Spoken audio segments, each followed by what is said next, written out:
Hi friends, మీరు చూస్తున్నారు జోగమోహన్ YouTube ఛానల్ని. కొత్తగా రేషన్ కార్డు దరఖాస్తు చేసుకోవడానికి కాంగ్రెస్ ప్రభుత్వం వారు ఈ నెల 20 నుంచి వచ్చే నెల 6వ తారీఖు వరకు గ్రామ సభలో దరఖాస్తులు స్వీకరిస్తున్నారు. ఈరోజు 25వ తారీఖు.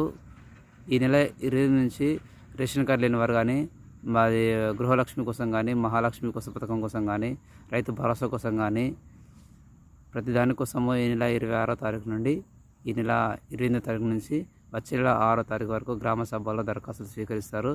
మీ గ్రామ సభల్లోకి వెళ్ళి మీ గ్రామ పంచాయతీ కాడ మీ అప్లికేషన్ నింపి ఇవ్వండి. ప్రతి 100 కుటుంబాలకి ఒక ఇన్ఛార్జిని పెడుతున్నామని మన గౌరవ ముఖ్యమంత్రి గారు రేవంత్ రెడ్డి గారు చెప్పడం జరిగింది. అందుకని తప్పకుండా అందరూ వెళ్ళండి. మీరు రేషన్ కార్డు లేని వాళ్ళు అప్లై చేసుకోండి. నాకు కూడా రేషన్ కార్డు లేదు ఫ్రెండ్స్, నేను కూడా వెళ్ళి రేషన్ కార్డుకు అప్లై చేసుకుంటాను. అందరూ వెళ్ళి అప్లై చేసుకోండి. నా ఛానల్ సబ్స్క్రైబ్ చేసుకోండి, లైక్ చేయండి, షేర్ చేయండి. మీరు చేసే ఒక లైక్, ఒక షేర్ వల్ల నేను ఇంకో వీడియో చేయడానికి సిద్ధపడతాను ఫ్రెండ్స్. Thank you friends. మీరు చూస్తున్నారు నా ఛానల్ జోగమోహన్.